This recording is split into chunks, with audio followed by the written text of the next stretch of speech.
apesa mandoki na Kongo apesa mbera Nzambe abatela fati apesa mandoki na Kongo Kaletinja mandi mandoki Kona Kongo Dutumbeleki Kaletinja mandi mandoki Kona Kongo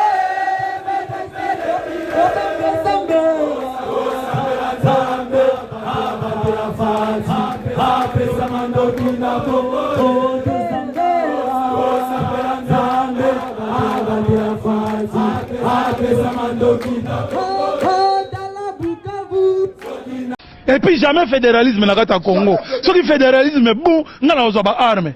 Na kota pendant finda. Nga benga ce qui fédéralisme na kota finda avec arme. Na ko linga fédéralisme té. Le Congo sera un, restera un, indivisible. Indivisible, blague té. Parce que mongala mo Swahili mo Congo, tatabo Muluba, tatabo. Mais pourquoi tu okabwana?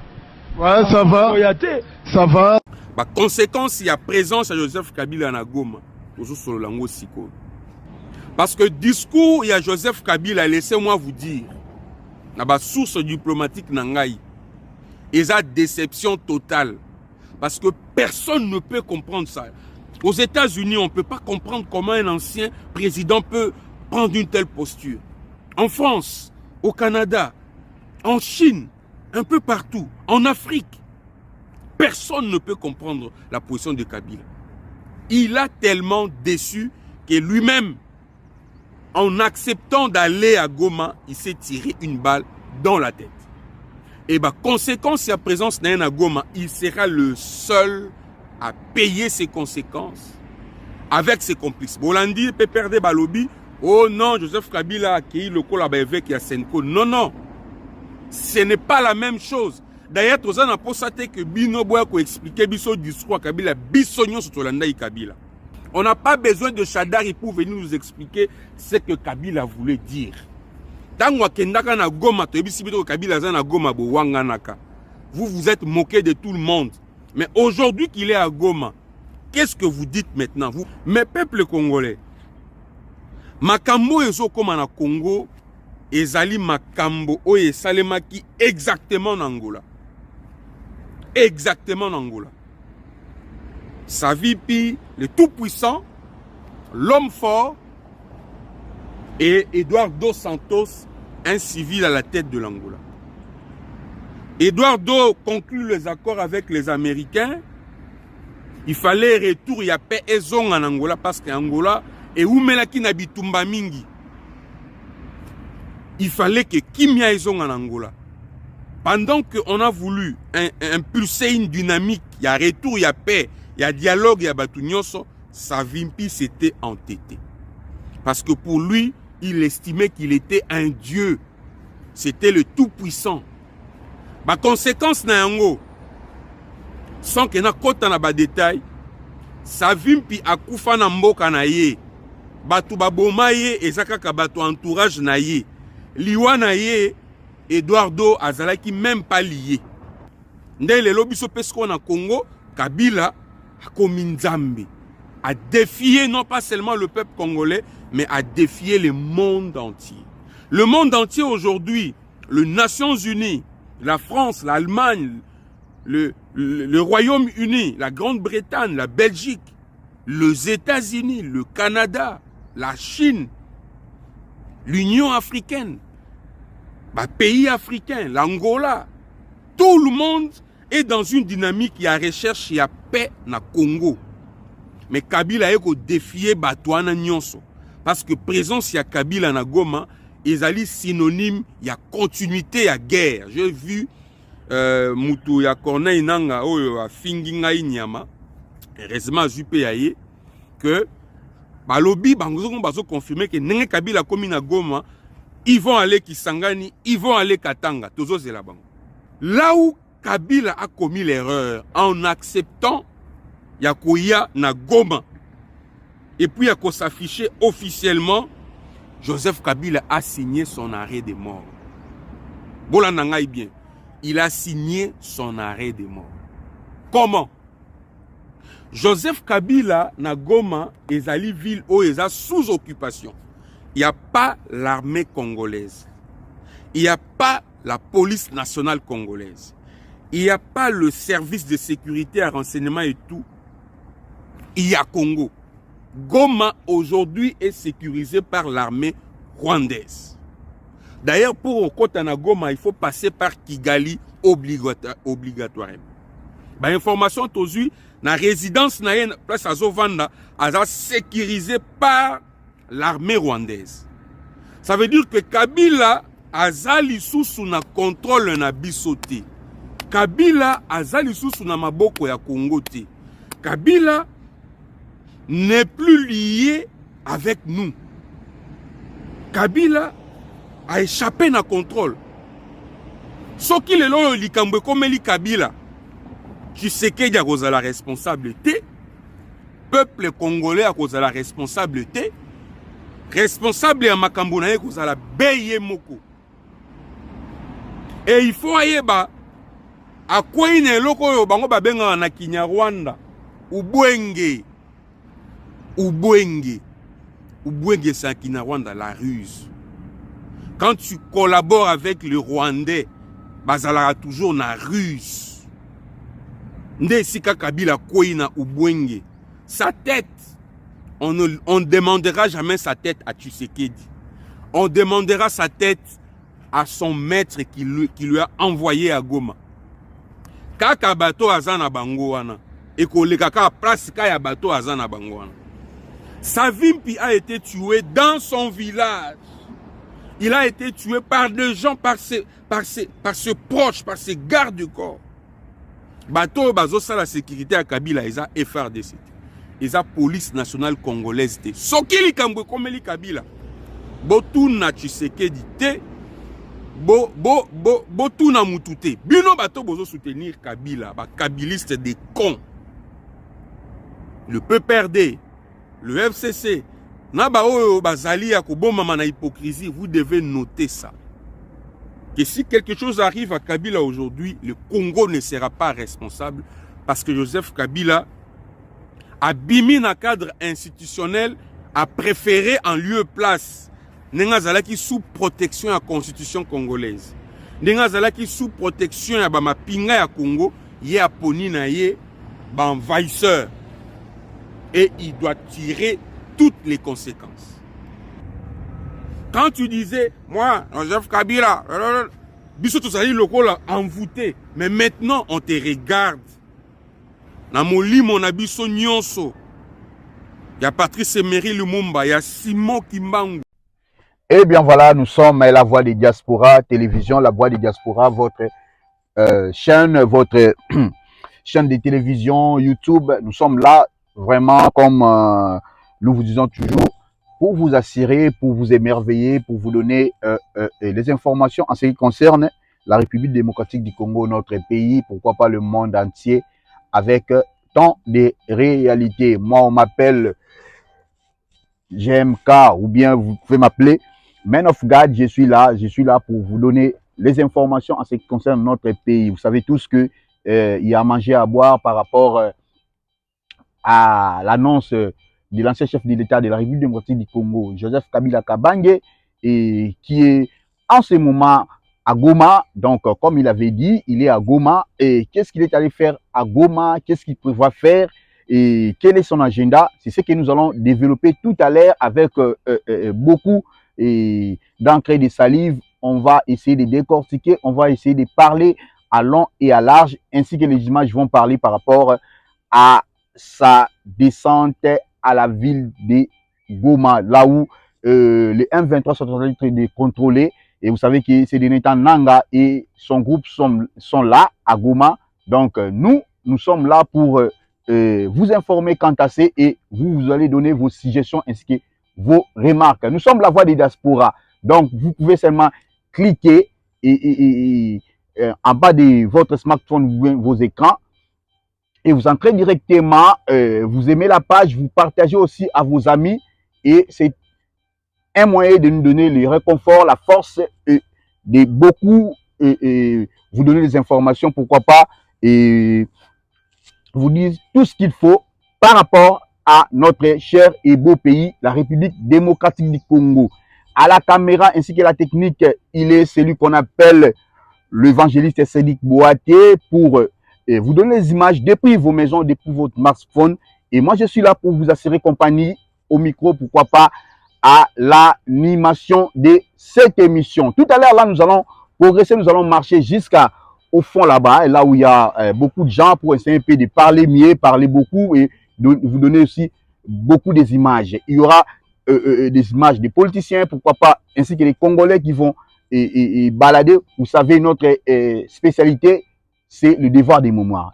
Il y en aura aussi, parce que le devoir des mémoires nous renseigne un peu l'histoire de ce qui y était passé et longtemps à travers notre cher et beau pays, République démocratique du Congo. À tout à l'heure.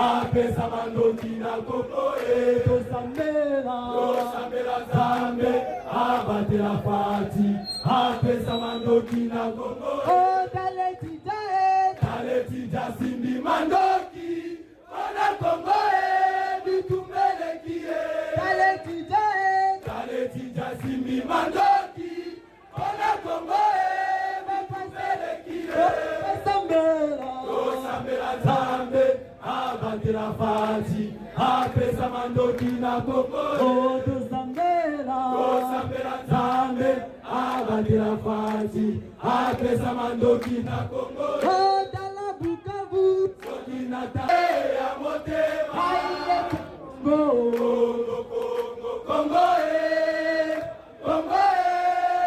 ya motema tosambela zambe abatela fati. Voilà, comme nous l'avons dit tantôt, nous sommes là dans ces beaux cadres, pourquoi pas un bel paysage où ils nous permettent de ce qui est tout Fanda, tout Solola Congo, tout Bamagamba Congo, tout Betama Sola Mboka, Nereka Kezali, actualité oblige, actualité Zamakasi, où il peuple congolais n'y soit à l'Oba. Moi, je me demande pourquoi pas pasteur Fandi Kimia, pourquoi homme politique nous Fandi Kimia, aussi longtemps les dons ont changé na ba makambo ebele na niveau République démocratique du Congo. Ba dons ont changé. Certainement ba dons ont changé, pourquoi? Parce que Félix Tshisekedi, Oyazaki président de la République, alobaki yango les bandeli. To Oyazaki président de la République, to alobaki yango. Tant alobaki batebele bandima qui était. Il avait bien dit que Mukolo AFC, c'est Joseph Kabila, où ils ont préparé insurrection. C'est-à-dire qu'aux zones na kati ya pouvoir. Le Congo to le karamaele belé to le karamaele ba Congolais réseaux sociaux ba le karamaele oya komi oya lobby ozolo taka Kabila, mais au juste c'est clair yango e monani. Kabila tali ba démarche akutana ba tabumbeki akutana ba président ebele ba sia président ndenge na ndenge ebele. Nous sommes planifier ndenge nini akoko sala de sorte que ami bimisa na vrai, c'est-à-dire l'identité na ke yende Kolo AFC. Ba ancien président na nyonso bomoni oyo ya kuten na bango. Ba ancien président na nyonso baza batoyo ba bénéficier na République démocratique du Congo na ba carré minier. Bato Kabila kabola bango ba carré minier kabola bango et puis bango wana nde oyo moni bazo tia appui. Kokamwa Tabumbeki azobeta masolo ya Congo, azoloba makambo etali Congo, azoloba ki bazo discriminer ba Swahili. Et puis eloko alobi et comme ça alobi ke soki lelo basali Kabila mabe ba Swahili bakatange bakosilika. Uzomona makanisi ya ancien président bato bakomi ba papa. Na bamboka tozawa eza ba maladie moko ezala ke somme ka komi moko perdre net mémoire. Ba mémoire ba tie quelque part pour ba soigner. Donc ba perdre mémoire répétitive. Ndenge bango uzomona na ba ancien président. C'est ça. C'est ça réalité zo kanga bango, c'est ça réalité zo bloquer bango, c'est ça réalité zo contrôler bango. yango wana réalité zo contrôler bango c'est na niveau ko lo makambo bongo e kamisi biso c'est-à-dire bazala na devoir ya ko planifier les kaka système nzela pour que epesa ye va jouer na to pe epesa ye pifo wana ya ko agresser République démocratique du Congo mboka na biso. C'est ça ce qu'ils ont planifié. À quelque sorte ça ko kama comme côté Congo oyo mabele ya bakoko Congo biso to lingaka Congo mboko eboti biso nyonso oyo. Mais bato ebele bazo sepela Congo ekende na okama makanisi ya ba Congolais so bazo raisonner ndenge nini. To ça l'exercice muke. Mutapesi discours lelo. Apesi discours lelo. Lobi mbamo akoti na kata Goma.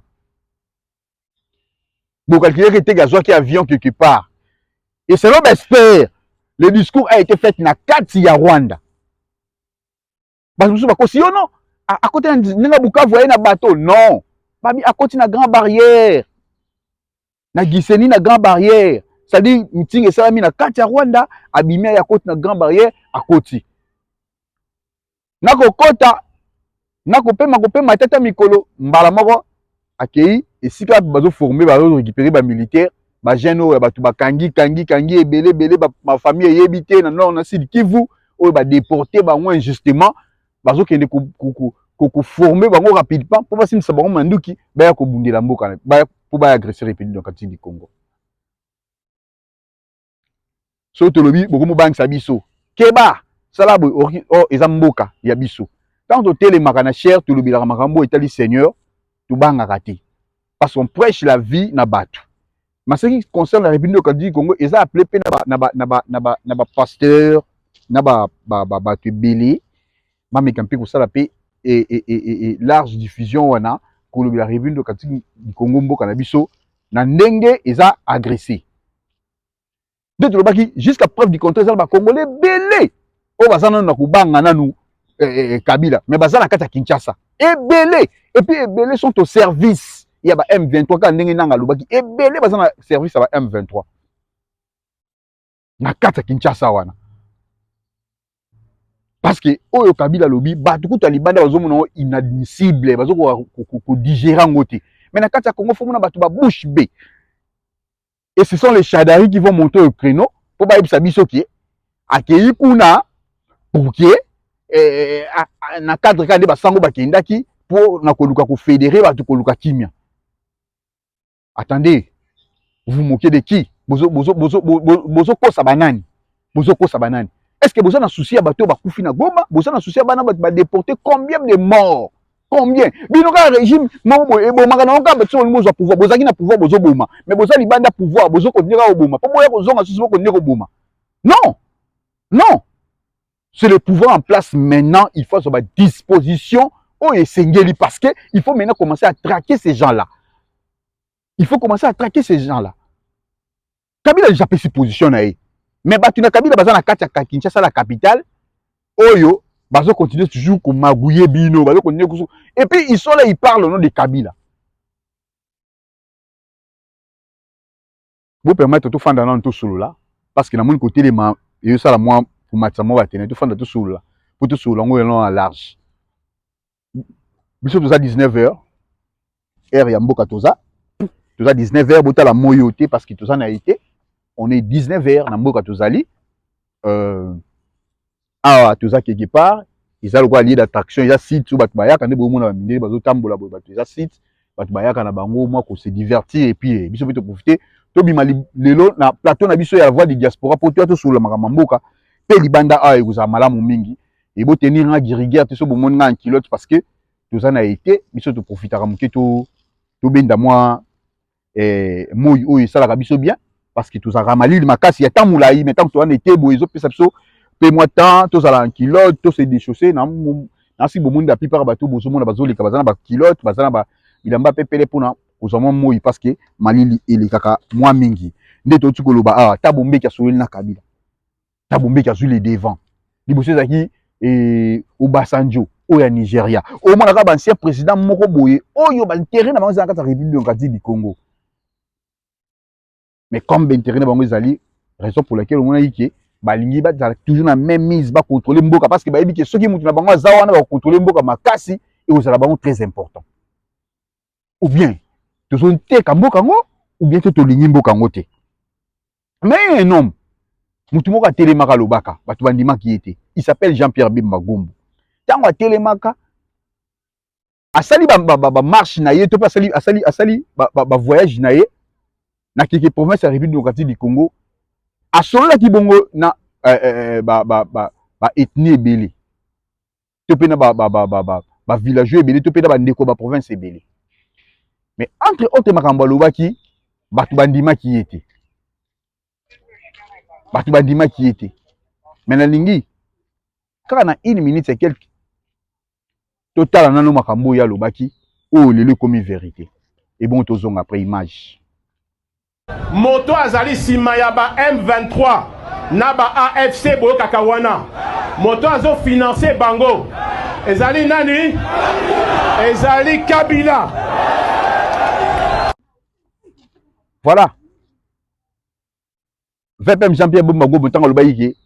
Kabila aza mukolo AFC. Tope M23 batibele baboyaki batibele bachaki eteme. Mais lelo, je crois que moko na moko bakumu pesa y raison. Et ça ka bato bazata musu na dépendance. Parce que bato musu na Congo to un système bato musu balingaka mutu ata za mabe. Donc ata zo sa na ye mabe. Yo ko linga ya ko na motema donc ata bomi na ye yo zo mona bien. Total ba réseaux sociaux de mona ba commentaire bato. Mutu zo sepela na ye donc ko makambu Kabila zo sala ye po na ye sala ye bien. Donc pour alinga ye to po sepela na ye. Mais il faut ba Congolais ba kufa. Vous avez laissé la porte ouverte. Charge au bino ozolo bango boyo bango lelo. Eh, tu sais que dit, tu sais que ça la boy, tu sais que ça la boy, tu sais que mais ça pour remonter, boyo comprendre après. Armée déjà, ils qui pourri. Armée déjà, ils qui nango inexistant. Non seulement armée inexistant, mais babilo belé ils qui nango na fonctionnement nango ils qui ya kobeba. Il fallait maintenant arranger et puis pour recadrer que ça va belé na place nenge sengela ki. Mais pona ba Congolais msusu pona bango non, il fallait que aussitôt armée oyo ezaki déjà na kata fuite, armée oyo ezaki déjà ya kubeba endommagé kutu loko so eloko nini, il fallait basala ngunde nini avec des généraux oyo ba brassa basala bango mitema na bango na kata Rwanda, ils portent de nos Congolais mais mitema na bango na kata Rwanda ba fungula porte ya mboka po monguna kota na ye alebino boko ma sous ordre ya banguna. Les lotala toza face à la réalité. Tout décortiqué. Joseph Kabila Bena étant président, ancien président de la République RDC. À ça les discours, sans pour autant condamner l'agresseur, sans pour autant condamner l'agression, sans pour autant qu'autant ata combo ya ba agresseur ata perte spirituelle na bango o mokili mobimbeyebi. Paul Kagame aboyi kotanga. Mais bandi ko tangela bino na tika mboka boyete na sala mboka boyete na sala mboka boyete to remonter combien de batu bakufa na ba campagne ba Rossi Mukendi baza lelo wapi ba Thérèse Kapangala baza lelo wapi ba activiste de la paix Shebea baza lelo wapi ba Fidèle Bazana baza lelo wapi pona citer ka wana ba kombo mso etika liste exhaustif batu belé bakufa ba fausse commune boyebi batu belé. Lelo ta Kabila za na ye na Congo te me bato baza na perte ko banga ba ko koloba te me mboka eza ya bino boko akoloba te me mboka eza ya bino. Responsabilité za ya Patrick Muyaya bato na otanga ministre Patrick Muyaya VPM ya intérieur et puis ministre ya nini ministre de justice. La responsabilité c'est bango misato wana na sens nini to komi na temps oyo et si déjà monguna a se dévoiler ce qu'il faut maintenant bato nyonso ba travailler pour na ye o baza na kata Kinshasa to na Congo na Congo en général Kinshasa en général il faut que faire taire bango bo pekisa bango non koloba na média que ce soit médias internationaux que ce soit médias nationaux to local baloba ka susu te. Comment Moutassa Libando l'action PCB nous positionne mais bato azo travailler à connivence na bato baza na kati ils sont là pour lui laver pour pas que ça va congolais pas détourner ma kanisa ba congolais Chadar José c'est que akendaki kuna pona pelo kwa ka basango ne bakendaki et ndenge pa kendaki. Kokamwa makasi. Et ça kokamwa.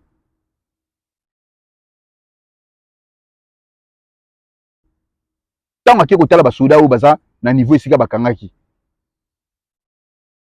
Atuni banani. Makamni est-ce qu'à libérer taba oyo bana bato bakangaki kuna a libérer bango. Or il y a un réconfort parce que lui il a l'argent, a un mbongo, a un moral et puis vous savez et ça makambo qui déjà préparé. Tant que M23 comme ko bana bato ba garçon porte à porte na banda ko na Bukavu de Bagoma, bato ba déporter bango, ba kena bango sika boy, ba kena bango sika boy. Or ba memaki bango point ba concentrer bango le plan était déjà bien élaboré. Et selon ma discrétion sous et puis ça se voit clair tellement Kagame a ça mise en étau par rapport aux États-Unis na deal entre RDC et les États-Unis pour signer charte de paix parce que d'ici le 15 juin il faut ramener sur eux déjà mise à la table et c'est un qui siko non Kagame a monique a se retirer bon rotika na terrain yeko ba pesi ba sanction belé ni asengi ale Kabila yo mi bimisa mukole loko josko loko no mi bimisa Kabila jouer un rôle et ko ba à toi que je m'assois donc al balongo liga mutu plum na ndenge lilinga yeye akoti maman Zibor et à la longue tola muka abandoko piloter ce commandement parce que ça déjà un commandement et puis ces modes opératoires ils ont déjà tracé selon la discrétion sous parce que balingi ba concentrer ce ko walikale pour na ko progresser ko kota et puis ba viser qui sangani na Kalemi c'est un plan où ça bien élaboré. Il y a même moral réconfort à même mbongo. Même toi ça makamwa so un ancien président mais les Congolais là et c'est baza bazo sepela bazo beta maboko. Bazo sepela beta maboko. Kabila qui nous a torturé pendant 18 ans. Jeunesse moko bafoué pourri to yeba kuluna o pona Kabila et na ba bandi na ya PPRD ndi to yeba ki kuluna. Na kata ville province à Kinshasa, eux panzani partout au monde et partout na Congo. Mais les loyo Congolais zo sepela yaka bazo beta maboko bazo sepela yaka bazo sepela na bango. Amnesty International va publier parce que bon ma message pour enquêter Amnesty partout dans le monde va publier va démontrer ndenge nini M23 ça la torture et pas la population nord sud Kivu. Papa maman soki omoni mwana o susute na ndaku oyeba kota zate et na ningna la kisayo sika au mwana ko uzala à travers ba image ba vidéo ndeko acheli ba photo ndeko zo chela biso to tala ngana tananga na zolo baka ba photo bozo mona oyo eza rapport ya Amnesty International veut dire bande comme Amnesty International ba sali enquête na bango sur ba réalité oyo ezokanga bongo ba toute population na kati ya nord et sud Kivu. Selon Amnesty International balobi boy ba jeune ya Goma ya Bukavu oyo baza sur étendue mobimba nord et sud Kivu baza incarcéré ba kaboli bango na 6 cachoto pe 6 zone ya cantonnement oyo bakangi ba bloquer bango bango ba yebi na mission ni balinga basala na ba jeune wana mission zali ko ba jeune wana ba oba kondima ba brasser bango ba récupérer bango na armée na makasi pour na ko attaquer Congo ba oyo bazoboya bazoboma parce que ba bandaki déjà ko boma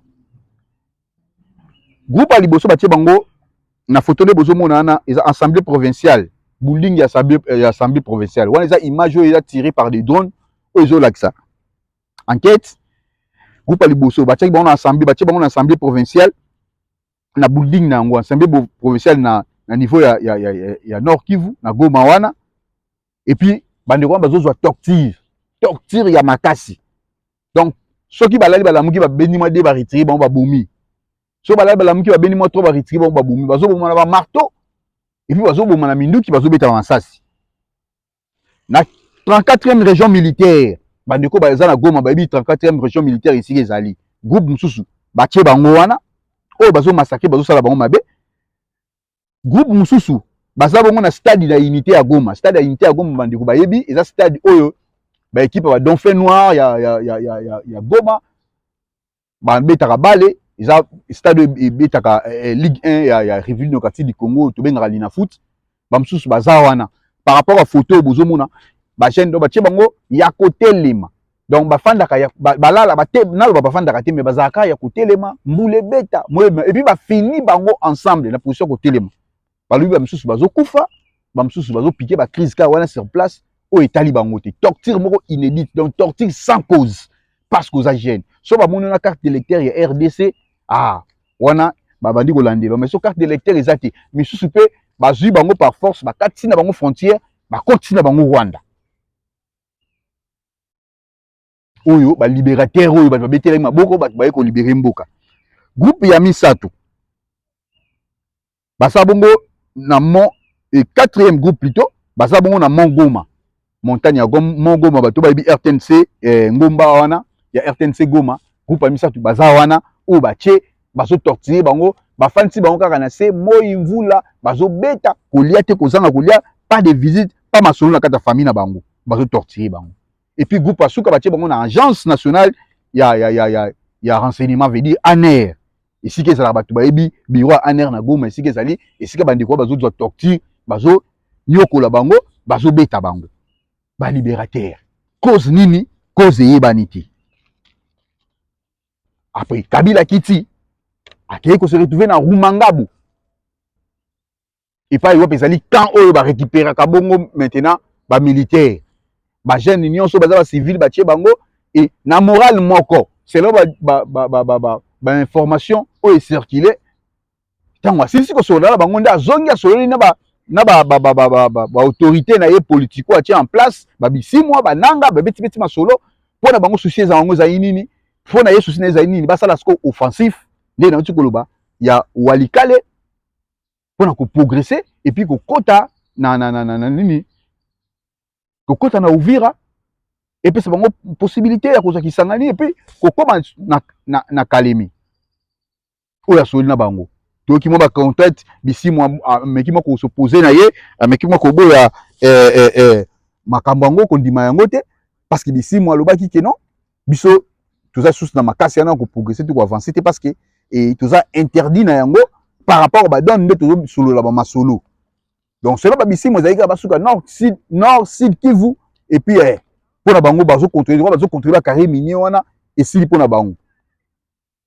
Mais yé loko la kanda ya Kinshasa ezali kanda ya kozonga sous président ezali alobi te ba donne échanger il faut te progresser to comme Kinshasa.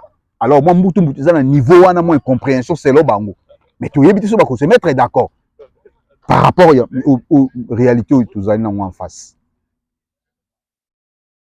Au monde combien mboka na bino et commis ya kokata na ndambu ce qui nous étonne un ancien président oh devait tellement maboko pendant 18 ans oh batu ba yembeli oh batu ba considérer ye mais ye ka président ya mboka wana ake ko sala rébellion pa zonga na mboka wana est-ce qu'il ne pouvait pas kotika la bibliothèque batu pe ba ya ka ba consultera ye lokola batu ba consultera pe ba président mususu ya mboka mususu ba président bamboka mususu bazaka après pouvoir akoma na notoriété moko après wana temps mususu komona na niveau international azuma poste moko boye akompe muta munene te donc biso ba beta histoire ancien président RDC azongi zamba pona koya ko munisa mboka na ye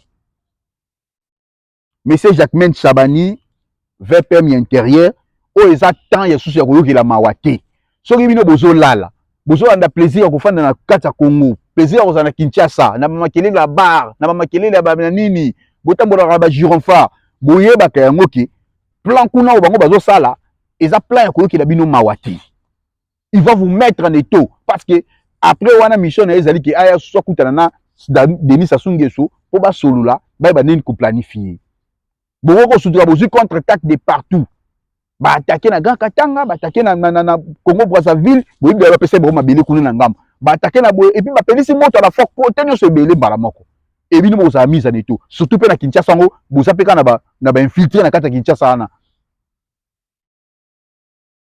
na na Sénat bozana ba infiltré na Assemblée nationale kutu ko ba infiltré ba leki pour ba député belé bazana bango bato ba travailler pour na M23 soyi makambo mutamba ba telemi boy tolongo a démissionné déjà il faut qu'on paye ça mais makambo etali c'est comme si bato ba bosani makambo agression oyo bato ba bosani et comme quand makambo détournement masolo comme le dans kin kala détournement mbongo détournement makambo minene yango wana il faut que je la bango position parce que comme ya Kabila kuneza ko pesa bango makasi ko pesa bango pifo ceux qui sécurisent Kabila ce sont des Rwandais ce sont les M23 sur boyem sapsonine ake ko pesa bango pifo ko pesa bango makasi pour que ba ya sa nini ba taquer RDC tant ba ko poussa na ba osani ba ndo ko boma ba ndo éliminer ba jeune parce que pour ça on va réduire ba jeune et puis ils ont ba on dit par force ba recruter ba tche bango en avant-plan pour pas qu'il y ait pas koufa facilement. Et s'il faut, si possible, pour remplacer ce maintenant les Rwandais dans la poste wana oyo dans la place oyo la zone oyo bango bazo occupé oyo ba ici ba congolais. Parti politique ka bomoni ke mutu nango azo mutu na bango aza en connivence na ba M23 bo retirer licence au octroyer parti politique ana et à la mise en exercice na RDC pour retirer bango bobomi parti wana et c'est comme si neti bato bamona neti bo permettre avec des termes neti ba kambina biso mboka baza ba lâche neti ba sukoka na bango te ko mettre fin na biloko mususu or ce n'est que normal na temps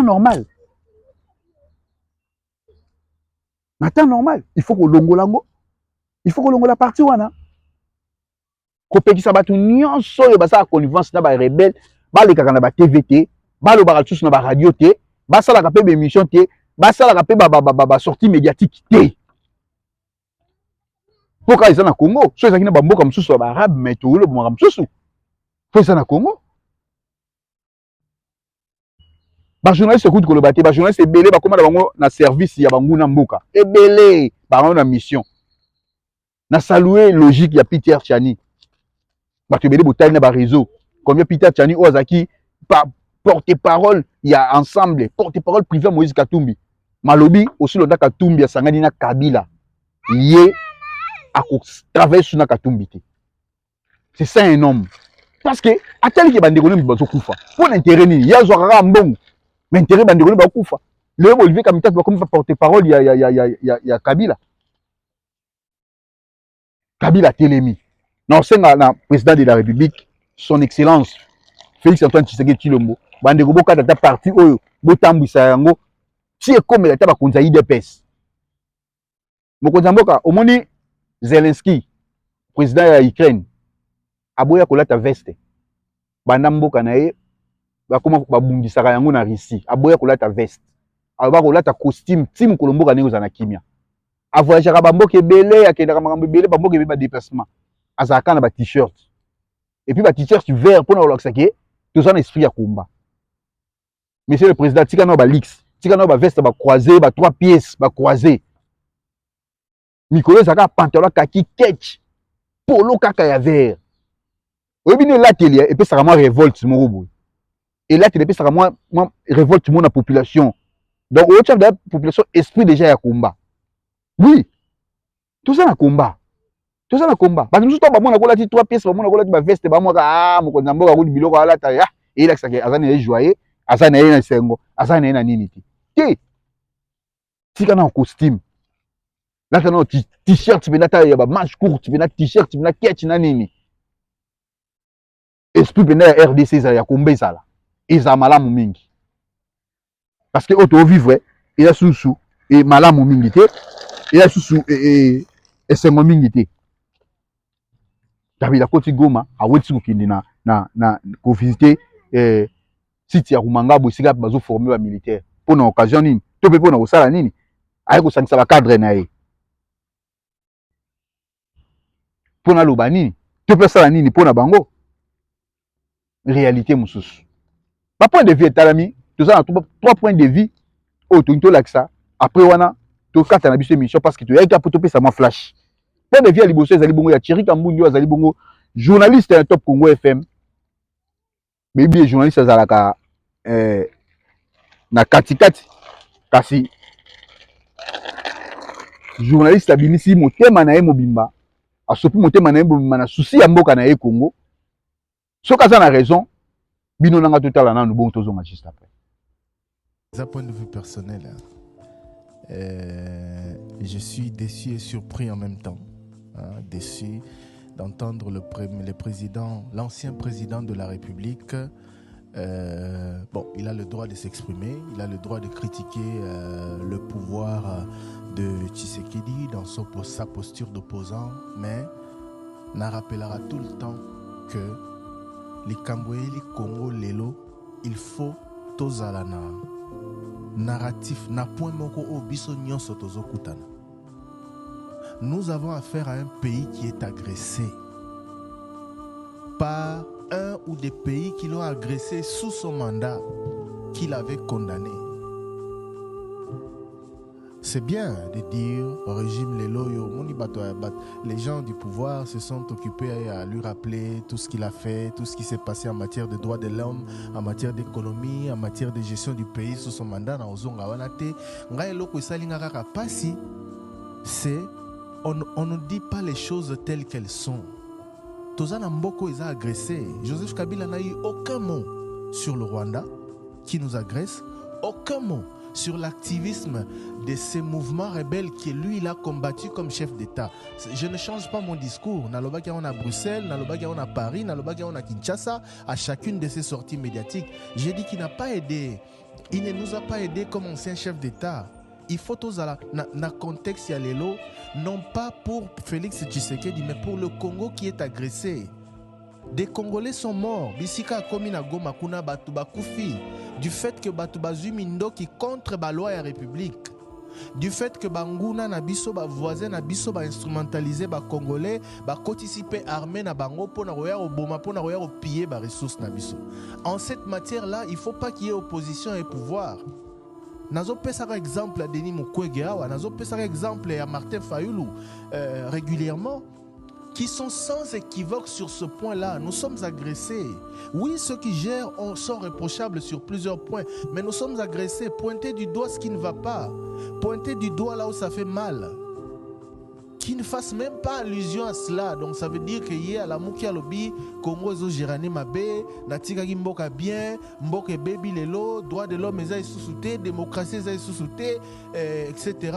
Et nga siko le roi la prêta. Enfin, je trouve ça regrettable de la part d'un ancien président de la République de passer à côté de l'essentiel. Il a tenu son discours, c'est son droit, mais il est passé à côté de l'essentiel. Qu'est-ce qu'il a dit sur l'agression? Qu'est-ce qu'il a dit sur tous ces Congolais qui sont morts? C'est quoi sa formule pour nous résoudre le problème? C'est ça le problème en fait. Pourquoi on évite de dire le mal là où il y a, enfin, on évite de dire ce qu'il y a? Pourquoi on évite, même lui, il évite d'évoquer ce que ceux qu'il a combattu, lui, ont fait à la nation? C'est ça, ça dérange s'agissant de l'ancien président de la République. Voilà mon point de vue, au-delà de tout ce qu'il a dit.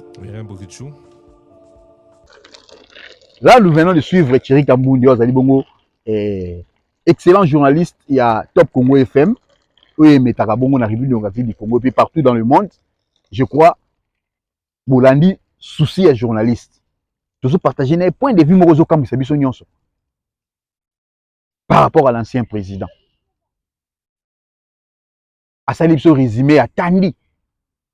Et puis, je vous informe que le discours Rwanda est à Rwanda. À sa le discours en étant qui? Président de la République. À tes drapeau, à tes nini, comme le président, ma bête hymne national à lobby. En ce qui concerne la RDC, nous sommes comme un roi aventure, roi théâtre. Pour Nanini, pour Azoko raté aux Alibanda et pouvoir. Maintenant, le bagage comme Félix Tshisekedi partira à Okende. À Okende. Président Moussa au côté de la place, a aussi peut-être même sort où Nabato a boué.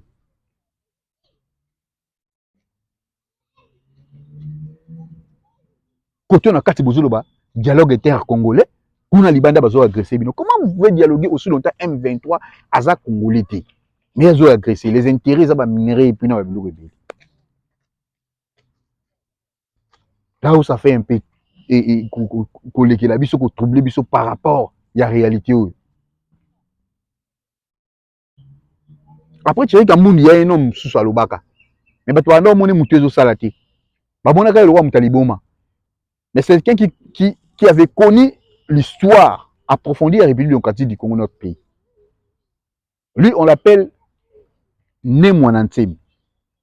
Journaliste Akoutanaka Naye. Maintenant, 35 secondes, Botala Ninya Lobaka pour Joseph Kabila. Image. Les autorités ont demandé aux gens de ne pas se regrouper. Écoutez, quelle autorité? Kabila, un Rwandais. Kabila, vous n'avez pas été voté. Quelle autorité? Quelle autorité? Quelle autorité? Vous voyez que moi je ne suis pas au courant spirituellement de la réalité. Alors, quelles autorités? Kabila n'a pas été. C'est un Rwandais. J'allais dire une chose grave. Mais pour des raisons de pudeur, je ne dis pas. Non, non, non, non, non. Écoutez. La magouille avec Vital Kamerhe, que je connais bien, et contre le peuple congolais. Ça permet aux Rwandais, Hippolyte Kagame, de continuer à diriger. Mais Hippolyte Kagame dirige ce pays en tant que qui? En tant que Rwandais. Donc vous les Congolais, vous acceptez de diriger par un Rwandais. Le Rwanda au Rwandais, le Congo au Congolais, pour moi c'est tout. Si vous ne voulez pas, moi je remettais le rapport aux êtres du ciel que vous avez remis la RDC à des imbéciles. Voilà. Est-ce que n'a pas mon mon antime bazaka na bator? To pena ba ni mon antime miboyi. Maloba o ba yebakati. Même ata lelo, bato musu bazana bango na ye ensemble. Basana makambo baloba po na ye. To laksa bino ba maloba ba Claudel Lubaya. Buyo kala makambo belé. Natali sukutu mikolo lelo ba singai ki Martin Fayulu pas aussi ko tweeter par rapport à Kabila. Alobi ke bato nyonso bazola la Kabila pena na makambo na sont des baza ba sorciers. Mais quand il y a un collègue qui est l'écart, avec toi, il y a un na ndenge Kabila Zaleli, il y a un senga qui est pardon. C'est-à-dire, pardon, aluki a paix entre Yena Kabila. Mais Mouto, tu as paix entre Yena et Yé. Au moins, Mouto a la mission na Moussoussou. Ata bo mimi na terrain Moussou na makambo Moussoussou. Yeso na objectif na Moussoussou, il faut attaquer objectif na Yewana. Il faut agrandir objectif na Yewana. Papier on a tweet bozo mona on a président Martin Fayulu a bengi abiki alobi bateau bazo landa Kabila baza ba sorcier. C'est-à-dire quoi? Lelo bato bazo sangana nae, lelo bato bazo sepelele mutu, azo ngasa la insurrection. Ngana na kanisi lelo ata bosali na bino dialogue. Congo to lemba ba dialogue, Congo banda sera lumumba ba dialogue ba. No dialogue. Congo zakana ba dialogue, liga mukeka dialogue. Tinde ke narati na suka. Ba dialogue on a boutisaka na nini? Ceux qui intérêt na bino ngo personnel, qui intérêt na bino privé, au peuple congolais a bénéficié na ngote vos dialogues là. Pour la ni boyo ki la peuple congolais mawati. Na ba responsabilités à partager. Yo congolais ba yaka bokosa ka on tanga ba élection. Ba pesi au moi polo, ba pesi au moi soso. Au beti maboko tandi liputa na se député na tamboli kola liputa na yo papa yenza lesili to ko voter kaka yo papa yenza lesili. Bomoni makam ba député on a ba sala kabino. Donc ba continue ensemble ba zo ba mbongo bilé kuna. Il vous oublie facilement. Pour ça, il facilement.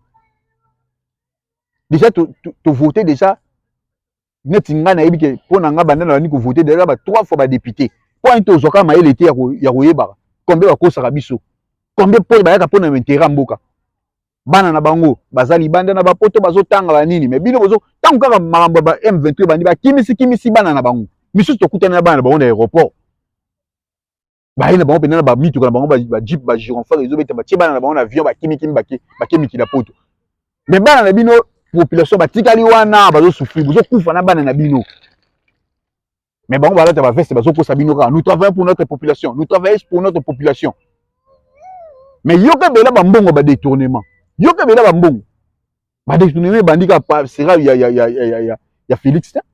Ba détournement so to bito tango to ko remonter à l'époque, to ko remonter. Tu peux remonter ces belés. Tomi tout la question pour nani ba ta peut trader ba sa leader moko te na kati na bango pe oya goko ya apostiller pas président de la République bango bazaka na posa ya Kabila zonga na pouvoir. Pour nani ni tout une question. Et là on y ba bomba la semaine intérêt na bango zakani. bakambi nyonso pe perdi bango nyonso batangi koleka Kabila presque basa ba emina professeur le quoi pe likamba professeur on a Congo et comme na ngo kwa olalo la miki okira na inikini susu ozana kwa politicien o bakole au professeur bakole au maître avocat bango nyonso ba professeur mais ba professeur ngo nyonso ba travailler ka pona mabe ya mboka ba travailler batangisa bana na classe yango basali la raki so tant makambo botangisa bana na baotika nini na mutuna bango amona ke professeur atangisa ngamba na classe alobanga na droit constitution lobi mutu akoza pouvoir na makasi te boye mais tant yo moko ozo appuyer yango bozo pouvoir na makasi. Un député a télémis à monter au créneau a beli mbela na le député par rapport à dire à Kabila tout dans des députés bon to clore émission. Et mon cher ami, on ne pourra pas condamner Kabila sans procès, pas du tout, contrairement à ce qui se faisait. Nous croyons à l'état de droit et les procès viendront. Et ces procès ne seront pas politiques, mais historiques et publics. Il faut des procédures parce que nous voulons des poursuites irréprochables. À la hauteur des crimes, des dossiers existent. Vraiment. Des preuves existent. Intégration massive d'ex-rebelles, exécution des hauts officiers patriotes, filières rwandaises dans la logique, j'ai parlé de ça, militaire, documents confidentiels exhumés et bien d'autres. Ce que nous faisons, c'est constituer un dossier indiscutable car la justice du futur doit être implacable, mais juste. Et d'ailleurs, il ne sera pas le premier président honoraire à être appréhendé par la justice. Je peux vous citer le nom, il y en a par le monde, en Afrique comme en Occident. Le président Félix Tshisekedi protège la République contre l'oppression et ne fait pas la vengeance. C'est la différence entre la République d'hier, où l'on arrêtait sans motif, et celle d'aujourd'hui, fondée sur l'état de droit. Mais la justice travaille, et les faits sont là. Simplement, c'est de dire aux Congolais d'être debout. Nous ne devons pas servir aux bandits, aux délinquants, donner notre vie pour les richesses que Dieu nous a données. Nous n'allons pas caresser, j'ai appris hier que nous caressions le diable. Nous n'allons pas caresser le mal, et le mal s'appelle Kabila. Le Sphinx de Limité, notre maître d'heureuse mémoire, avait lancé un appel à l'arrêt de Joseph Kabila. Souvenez-vous de cet appel. Je réitère cet appel. Maintenant, aujourd'hui, pour que l'histoire en parle, que le Congolais qui retrouvera Kabila le ramène ligoté et vivant devant. Voilà. Vous avez que Babalobezo est de partout. Congolais n'y soit l'ingarambo n'a pas réagir. À part quand soza Congolais ou l'ingara Congoté, nous en associés pour réagir, t'es associé pour le battre. Mais toute personne qui se dit Congolais, à sa préoccupée dans Makambo, ils ont un est à Congo. Ortika la bouche bête pour l'oba. Na loba maïele, somme ta comme ça la maïe intelligence ça na ngona ndenge ya mabe. Asa somme ta maïele ti. Asum ta maïele ti. Yo ozo sepela. Kabila kena Goma. Kabila leta ba soda, China Rambo. Ozo publier na ba Facebook na ba nini. Merci beaucoup. Publier, partager et ça les sengona yo. Mais biso o toza musika peut-être météo kaka passe na motema. Chaque bout de Fukamaka, tout le monde est là pour le Congo. Nous savons que Nzambo Sala Likolo na se wapi sakabiso pema ya kola ya kolamuka. C'est son temps. Nzambe ne mutako réagir siko. Nzambe ne mutako réagir. Dans la Bible quelque part, Seigneur Azoloba, le méchant ne peut pas occuper la terre inutilement. C'est-à-dire mutama be ko occuper ma belega inutile pamba boete. Obomi na mopanga okufa na mopanga parce que c'est l'air oyo nzambe pas à retirer ba te belé pour na vengeance attends maman moko azolela mwana na ye ba déporter mwana na société mobali moko azolela mwasi na ye na bana bakata bango batumba bango maman moko azolela mobali na ye baboma ye batu batikali moko bazangi pour la famille na bango ndenge ezaki d'habitude yozola la pongi na malili mais msusu bazola la pongi ata bougie au peli sezate bazola mukabazo ebelo oni babanda kolia na ngoti. Force à vous. Bandeko bana Goma. Na bandeko bana Bukavu. Bazo abino nyonso. Mais mulimu ndete parce que mulimu eza ya Nzambe. Un jour va vous rendre compte. Le Congo restera fort et indivisible. Parce que mboka eza ya Nzambe. Quant à moi, na osenga na bino kaka. Vous partagez émission oyo. Vous likez yango. Vous pesa biso ba commentaire. Tindela bandeko émission oyo na page Facebook na yo. Partagez émission. Na WhatsApp na yo partagez émission. Tosenga rabino mbongo te, mais tosenga rabino ka litoi. Na ko partager émission pour tout ça la force ya Congo. Nzamba batela bino tout monde. Et puis jamais fédéralisme na kata Congo. Ce qui fédéralisme bon, ngana ozo ba arme. Na kota pendant finda. Na benza ce qui fédéralisme na kota finda avec arme. Na ko linga fédéralisme te. Le Congo sera un, restera un, indivisible. Indivisible, blague te. Parce que mongala mo Swahili mo Congo tatabo Muluba tatabo. Mais pourquoi tu au Kabwana? Ouais, ça va. Ça va.